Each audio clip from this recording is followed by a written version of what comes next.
The Taliban's advance across Afghanistan is unprecedented. The hardline Islamists who once harboured Osama bin Laden are gaining ground fast as they sweep through the country. As ever, it's the civilians who are paying the highest price. More than 1,000 have been killed in recent weeks, and many, many more have been pushed from their homes as they're caught up in the fighting. A US-led military coalition to oust the Taliban first began in 2001 following the 9/11 attacks, but now most of the foreign troops have pulled out. 454 British Forces personnel or MOD civilians lost their lives. Nearly 2,300 US troops have been killed, and more than 120,000 Afghan military, police and civilians have died in the conflict. As the Taliban continue to capture territory, questions are being asked about what was achieved over the past 2 decades and what the future looks like for Afghans. Our correspondent, Yogita Limai, reports from the capital, Kabul. Desperation on a scale not seen in decades.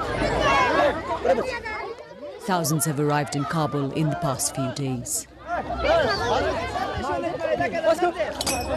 People who had homes and jobs, who led dignified lives, forced to leave everything behind. Angry that they've been left on their own. No government, no humanitarian agencies. Malaka's sons are in the army. She says only the poor go to the battlefield while politicians watch.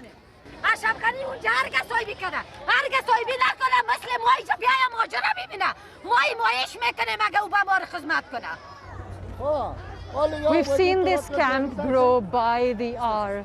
People have been coming in from different parts of the country as more and more provincial capitals, more and more cities are being taken over by the Taliban. Many of those we've met here have run once, twice, multiple times, and now they've come here to Afghanistan's capital, Kabul. From here, they say, there's nowhere else to go. To get here, they've survived dangerous journeys, past Taliban checkpoints and active front lines.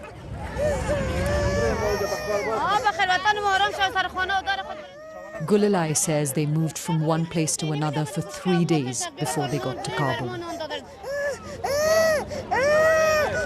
She has 4 children. The youngest is 2.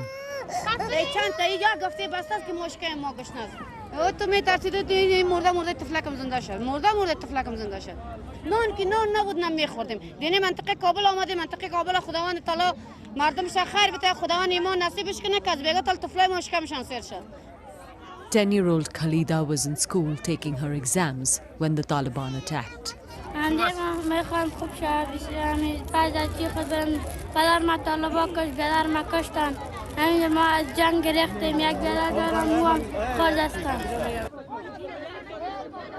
Many had to leave their dead behind to save their own lives.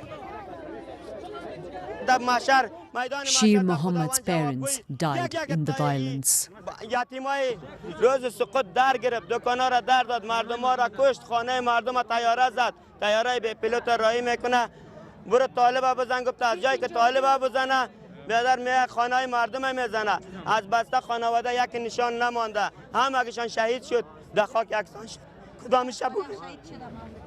Many here have fled from Kunduz in North Afghanistan, which fell to the Taliban on Sunday. Today in Kabul, we bumped into these men who we'd met 4 weeks ago in Kunduz.